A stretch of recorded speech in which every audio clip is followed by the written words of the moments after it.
বিসমিল্লাহির রহমানির রহিম।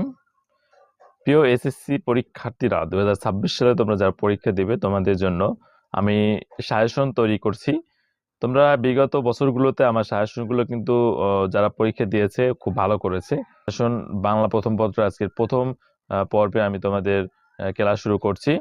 প্রথমে সুবা থেকে শুরু করছি, গদ্য অংশের রবীন্দ্রনাথ ঠাকুরের। 1 নম্বরে সুবা গল্পের গল্পকারের নাম কি?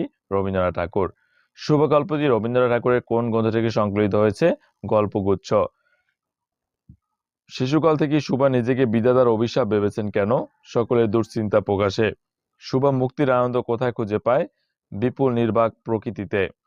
প্রতাপের প্রধান শখ কি ছিল? ছিপ ফেলে মাছ ধরা। বাণীকণ্ঠের কান্নার কারণ কি ছিল? প্রীতি হৃদয়ের কাতরতা। আমার মতো দুটি বাহু বাড়াইয়া তুমিও আমাকে ধরিয়া রাখো, সুবা কথাটি কাকে বলেছিল? নদীতটকে। শেষের কবিতা কোন প্রকৃতির রচনা? উপন্যাস। নিচের কোনটি রবীন্দ্রনাথ ঠাকুর রচিত গ্রন্থ? বিচিত্র প্রবন্ধ। সুবার কয়টি বোন ছিল? 2টি বোন ছিল। পিতামাতার মনে সে সর্বদাই জাগরিক ছিল। কে ছিল? সুভা। মেয়ে বোবা হওয়ার পিছনে মা কার দোষ দেন? নিয়তির। কে সুভাকে সুহাসিনী ও সুকেশিনী অপেক্ষা বেশি ভালোবাসেন? সুভার পিতা। সুভা মুক্তির আনন্দ পায় কার কাছে?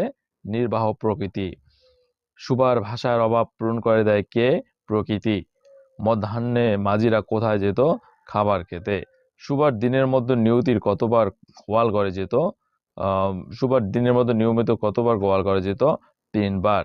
সুভা গল্পে অকর্মণ্য লোকেরা সরকারি সম্পত্তি হওয়ার কারণ হচ্ছে হাতের কাছে পাওয়া যায়।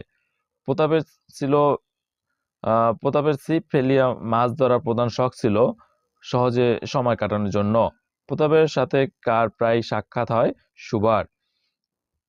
প্রতাপ সুভাষিনীকে কি বলে ডাকতো? সু বলে ডাকতো। আমি বলছি এই মধ্যে তোমাদের কিন্তু কমন থাকবে, তাই খুব গুরুত্ব সহকারে প্রতিটা পর্ব, সাজেশনের প্রতিটি পর্ব দেখে নিবা এবং এভাবে ধারাবাহিকভাবে এই যে সাবজেক্টের লিস্টগুলো দেখতে পাচ্ছ, সবগুলো সাবজেক্টের ধারাবাহিকভাবে সাজেশন দেওয়া হবে পর্বে পর্বে বিভক্ত করে। আর তোমরা সব সাজেশনগুলো একসাথে পাওয়ার জন্য পিডিএফ ফাইল আকারে তোমরা হোয়াটসঅ্যাপে যোগাযোগ করবে। হোয়াটসঅ্যাপ নাম্বার হচ্ছে 01754771072। এই হোয়াটসঅ্যাপ নম্বর যোগাযোগ করে তোমরা পিডিএফ ফাইলগুলো সংগ্রহ করে পড়তে পারবে। বিসমিল্লাহির রহমানির রহিম। প্রিয় এসএসসি পরীক্ষার্থীরা, 2026 সালে তোমরা যারা পরীক্ষা দিবে তোমাদের জন্য আমি সাজেশন তৈরি করছি। তোমরা বিগত বছরগুলোতে আমার সাজেশনগুলো কিন্তু যারা পরীক্ষা দিয়েছে খুব ভালো করেছে। সাজেশন বাংলা প্রথম পত্র আজকের প্রথম পর্বে আমি তোমাদের ক্লাস শুরু করছি। প্রথমে সুবা থেকে শুরু করছি, গদ্য অংশের